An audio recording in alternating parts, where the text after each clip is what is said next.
Welcome to Krishna tube teachers. आज की video में हम पढ़ने वाले हैं अफबाउ प्रिंसिपल। अफबाउ प्रिंसिपल जो है हमारा ऑर्बिटल्स की एनर्जी को बताता है। अफबाउ प्रिंसिपल बताता है कि हमारे ऑर्बिटल्स की एनर्जी क्या होगी, कौन सा ऑर्बिटल लोअर एनर्जी का होगा और कौन सा ऑर्बिटल ग्रेटर एनर्जी का होगा। ऑर्बिटल्स की रिलेटिव एनर्जी को बताता है कि किस ऑर्बिटल की एनर्जी कम होगी और किस ऑर्बिटल की एनर्जी ज्यादा होगी। इलेक्ट्रॉन सबसे लोअर एनर्जी ऑर्बिटल में भरे जाते हैं, तो इसका मतलब है अफबाउ प्रिंसिपल बताता है कि इलेक्ट्रॉन सबसे पहले किस ऑर्बिटल में भरे जाएंगे और उनकी एनर्जी का ऑर्डर क्या होगा। अफबाउ प्रिंसिपल से हम इलेक्ट्रॉनिक कॉन्फ़िगरेशन भी लिख सकते हैं कि हमारे ऑर्बिटल में इलेक्ट्रॉनों का डिस्ट्रीब्यूशन किस तरह से होगा, हमारे ऑर्बिटल में इलेक्ट्रॉन कितने और कैसे भरे जाएंगे। तो आइए देखते हैं अफबाउ प्रिंसिपल। जो अफबाउ प्रिंसिपल है, इसमें अफबाउ एक जर्मन वर्ड है जिसका मतलब है बिल्डिंग अप। बिल्डिंग अप मतलब है कि इलेक्ट्रॉन ऑर्बिटल में किस तरह से भरे जाएंगे। तो feeling of electron in orbital. अब देखते हैं कि अफबाउ प्रिंसिपल की स्टेटमेंट क्या है, कि अफबाउ प्रिंसिपल कहता क्या है। तो अफबाउ प्रिंसिपल का स्टेटमेंट है इन द ग्राउंड स्टेट। जो हमारा एटम होगा वो ग्राउंड स्टेट में होगा। अफबाउ प्रिंसिपल एटम की ग्राउंड स्टेट की बात करता है। The orbital are filled in their।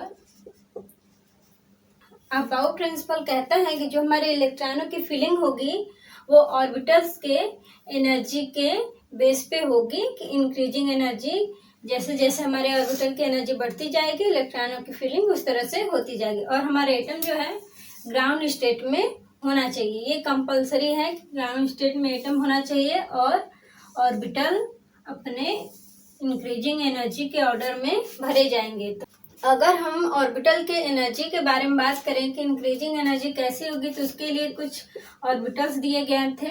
Aufbau ने कुछ ऑर्बिटल दिए थे जो है 1s, 2s, 2p, 3s,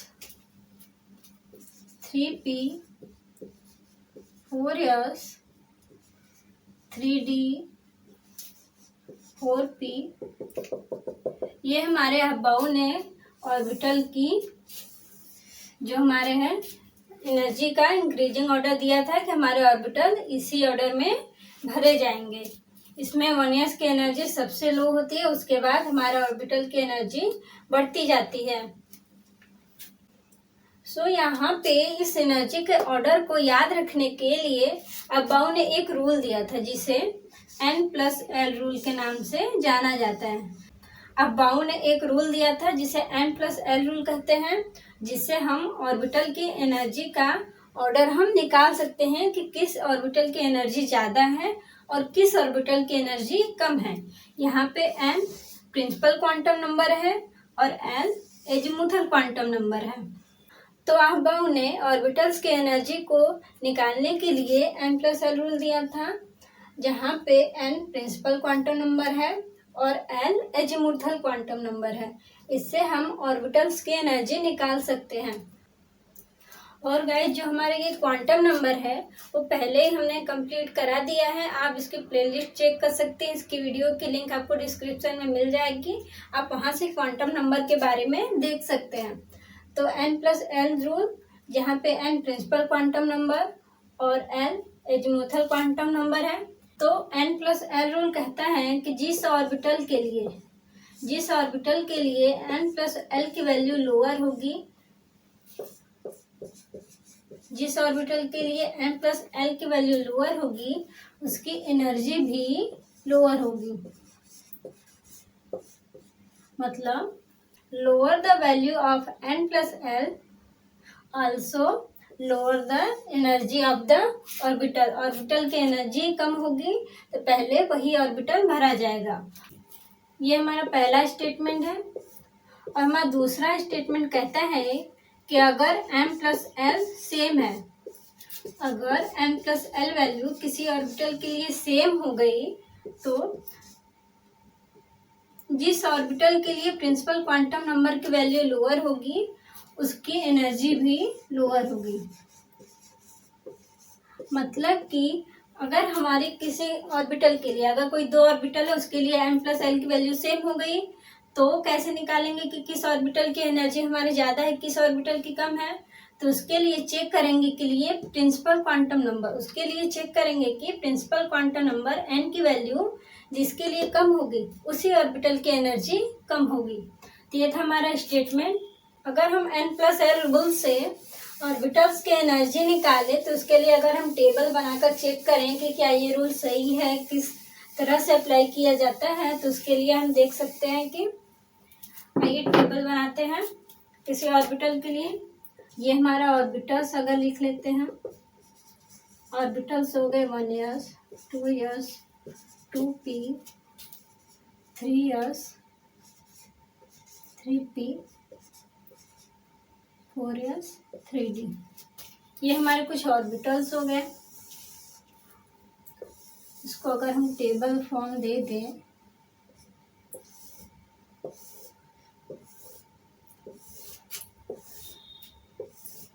इस तरह से हमारा हो गया। इसके लिए सभी ऑर्बिटल्स के लिए n की वैल्यू निकालें तो n हमारा प्रिंसिपल क्वांटम नंबर होता है और ऑर्बिटल के आगे जो नंबर होता है वो भी हमारा प्रिंसिपल क्वांटम नंबर होता है। तो यहाँ से प्रिंसिपल क्वांटम नंबर की वैल्यू निकाल लेते हैं।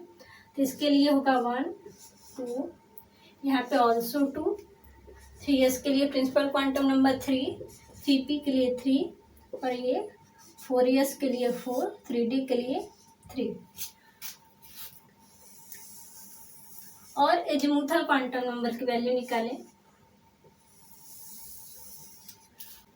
तो हम जानते हैं एस पी डी एफ के लिए जो हमारी एल वैल्यू होती है, एस के लिए 0, एस के लिए 0, पी के लिए 1, डी के लिए 2 और एफ के लिए 3 होती है। तो यहाँ से हम एल की वैल्यू कैलकुलेट करते हैं। एस के लिए 0, यहाँ भी एस के लिए 0, पी के लिए 1, एस के लिए 0, पी के लिए 1, एस के लिए 1, एस के लिए 0, डी के लिए 2।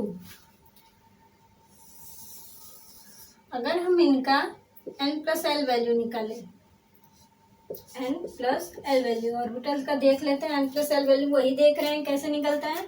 तो यहाँ पे n प्लस एल क्या होगा 1 2 3, यहाँ पे भी 3, यहाँ पे 4, यहाँ पे ऑल्सो 4, यहाँ पे 5। तो ये हमारा निकल गया ऑर्बिटल्स के लिए n प्लस एल वैल्यू। ये हमारे ऑर्बिटल्स है उसके लिए n प्लस एल वैल्यू। तो यहाँ पे क्या कहते हैं, जिसके लिए n प्लस एल की वैल्यू लोअर होगी, n प्लस एल की वैल्यू लोअर, जिसके लिए n प्लस एल की वैल्यू लोअर होगी उसकी एनर्जी भी लोअर होगी और वो पहले भरा जाएगा। तो यहाँ पे देख लिए, तो हम देख रहे हैं 1s के लिए n की वैल्यू 1 है, सबसे कम है जो कि, इसलिए 1s सबसे पहले भरा जाता है। और 2s के लिए 2, 1s के बाद 2s भरा जाता है। और यहाँ पे देखते हैं 2p और 3s के लिए, दोनों के लिए n प्लस एल वैल्यू 3 है, 3 और 3, 2p और 3s के लिए दोनों के लिए l की वैल्यू n प्लस एल की वैल्यू 3 है। तो यहाँ पे जो दूसरा रूल था कि n प्लस एल वैल्यू जब सेम होगी तो वही ऑर्बिटल भरा जाएगा जिसके लिए n की वैल्यू कम होगी। तो यहाँ पे देखिए n की वैल्यू 2 है, यहाँ पे 2p के लिए प्रिंसिपल क्वांटम नंबर यहाँ 2 है, इसलिए सबसे पहले 2p भरा जाएगा, 3s उसके बाद 3s भरा जाएगा। वही केस है 3p और 4s के लिए कि यहाँ पे n की वैल्यू 3p के लिए कम है, इसलिए ये 3p पहले भरा जाएगा फिर 4s भरा जाएगा। यहाँ पर हम देख रहे हैं कि जो n प्लस एल रूल है उसकी मदद से हम ऑर्बिटल्स की एनर्जी को निकाल सकते हैं कि किस ऑर्बिटल की एनर्जी ज़्यादा है, किस ऑर्बिटल की एनर्जी कम है, और जिस ऑर्बिटल की एनर्जी कम है वही पहले भरा जाएगा। तो एक पर्टिकुलर ऑर्डर क्या था हमारा कि 1s 2s 2p 3s 3s के बाद 3p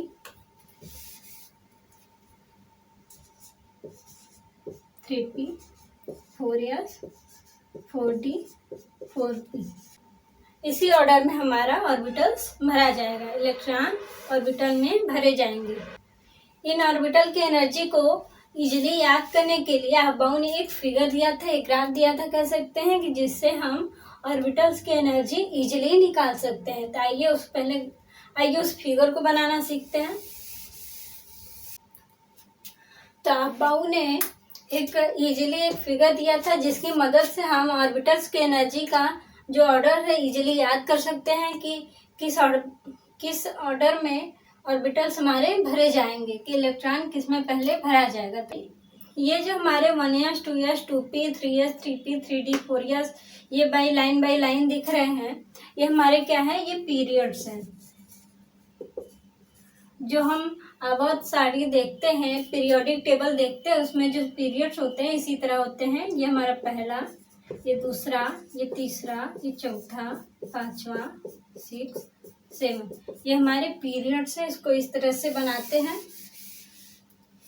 और जो ये एरो दिख रहा है, ये एरो ये बताता है कि हमारे ऑर्बिटल्स किस वे में भरे जाएंगे। ऑर्बिटल्स का एरो का साइन इधर है, तो पहले 1s भरा जाएगा। यहाँ से देखते हैं, पहले 1s भरा जाएगा, फिर ये एरो इस तरह से जा रहा है, उसके बाद 2s भरा जाएगा, फिर 2p 3s, इस एरो से इजीली निकाल सकते हैं, 3p 4s, उसके बाद आ जाएंगे 3d 4p 5s। इसी तरह से हमारे जो ऑर्बिटल्स हैं भरे जाएंगे। यहाँ पे 5s के बाद यहाँ 4d 5p 6s और उसके बाद 4f 5d 6p 7s। इसी तरह से हमारे ऑर्बिटल्स भरे जाएंगे। इजीली हम इसको याद करके देख सकते हैं कि ऑर्बिटल्स किस तरह से भरे जाएंगे। कि यहाँ तक तो हमने देख लिया कि ऑर्बिटल की एनर्जी का ऑर्डर क्या है, ऑर्बिटल किस वे में भरे जाएंगे, और ये भी हम जानते हैं कि किस ऑर्बिटल में कितने इलेक्ट्रॉन भरे जाते हैं। तो मतलब अब हम किसी एटम का इलेक्ट्रॉनिक विन्यास लिख सकते हैं। तो एग्जाम्पल के रूप में लिख के देखते हैं। तो एग्जाम्पल ले लेते हैं, जैसे नाइट्रोजन ही है हमारा, इसका परमाणु क्रमांक 7 होता है। तो हमें नाइट्रोजन के इलेक्ट्रॉनों को भरना है। तो हम जानते हैं पहले 1s भरा जाता है, फिर 2s भरा जाता है, फिर 2p, फिर 3s। तो हम देख लेते हैं 7 इलेक्ट्रॉन कैसे भरे जाएंगे। तो ऐसा ऑर्बिटल में मैक्सिमम इलेक्ट्रॉन 2 हो सकते हैं, p में 6, d में 10। तो इस तरह से हम भरते हैं। तो 1s इसमें 2 इलेक्ट्रॉन भरे जाएंगे, 1s2, फिर 2s2, 2s में इस s में 2 इस s में, अभी कितना हुआ 2 तो 4, हमारा 4 इलेक्ट्रॉन हो गया, बचा है 3, तो 3 को हम p में भर देंगे। तो 3s का यहाँ पे कोई काम नहीं है। तो ये हमारा नाइट्रोजन का इलेक्ट्रॉनिक विन्यास है। ऐसे ही ऑक्सीजन का देख लो। ऑक्सीजन में 8 इलेक्ट्रॉन होते हैं। तो 1s 2s 2p लिख लेते हैं, फिर भरते हैं। s में 2, 1s2, 2s2 में 2, 2s में 2 और 2 2 4 हो गया, अभी बस 4 बाकी है, तो p में 4 इलेक्ट्रॉन भर देंगे। तो इस तरह से हम अपना इलेक्ट्रॉनिक कॉन्फ़िगरेशन लिखते हैं। और सोडियम का इसमें 11 इलेक्ट्रॉन है, तो इसको भी देख लेते हैं। तो पहले अपना ऑर्बिटल्स लिख लेंगे, 1s 2s 2p 3s 3p। तो भरना स्टार्ट करते हैं। 2 इस s में, 2 2s वाले में, फिर यहाँ पे 6 p वाले में 6 मैक्सिमम आ सकते हैं, तो इसलिए 2p में 6। तो कितने इलेक्ट्रॉन हो गए, 2 2 4 6 4 10। अब 1 इलेक्ट्रॉन बचा है, तो हम 3s में भर देंगे। तो ये हमारा सोडियम का इलेक्ट्रॉनिक विन्यास हो गया। इसी तरह से हम इलेक्ट्रॉनिक विन्यास लिखते हैं। किसी भी एटम का दिया गया हो, ऑर्बिटल्स के इंक्रीजिंग एनर्जी के ऑर्डर में लिख देते हैं। बस हमें इतना पता होना चाहिए कि किस ऑर्बिटल में कितने इलेक्ट्रॉन भरे जाएंगे। वो तो है, इसमें 2, p में 6, डी में मैक्सिमम 10 और एफ ऑर्बिटल में मैक्सिमम 14 इलेक्ट्रॉन भरे जाएंगे। और मैक्सिमम जो हमारे एलिमेंट है इन्हीं सारे ऑर्बिटल्स में भरे जाते हैं और इन्हीं ऑर्बिटल्स में भर के कंप्लीट भी हो जाते हैं। ये था हमारा अबाउ प्रिंसिपल, जिसकी मदद से हमने देखा कि किस ऑर्बिटल में कितने इलेक्ट्रॉन भरे जाएंगे और किस तरह से ये अरेंज होते हैं। तो मतलब हमने इलेक्ट्रॉनिक विन्यास लिखना सीख लिया है। अब इसके बाद हम सीखेंगे कि हमारे जो ऑर्बिटल्स है, जो ऑर्बिटल्स गिवन है 1s 2s 3s, इसमें 3p, तो इसमें जो ऑर्बिटल्स हैं ऑर्बिटल्स के अंदर इलेक्ट्रॉनों का अरेंजमेंट किस तरह से होता है, उसके लिए पाउली और हुंड का जो हमारा प्रिंसिपल है वो दिया गया है। अगली वीडियो में वो पढ़ेंगे। आई होप ये वीडियो आपके लिए हेल्पफुल होगी। Thank you so much.